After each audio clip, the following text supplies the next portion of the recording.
terrifying, yet some are avoidable if you are prepared and know what to do. For example, a keychain, a water bottle, anything you have in your hands or pockets could help you.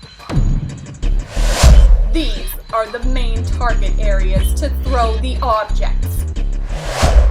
Now, let's apply the information we've learned.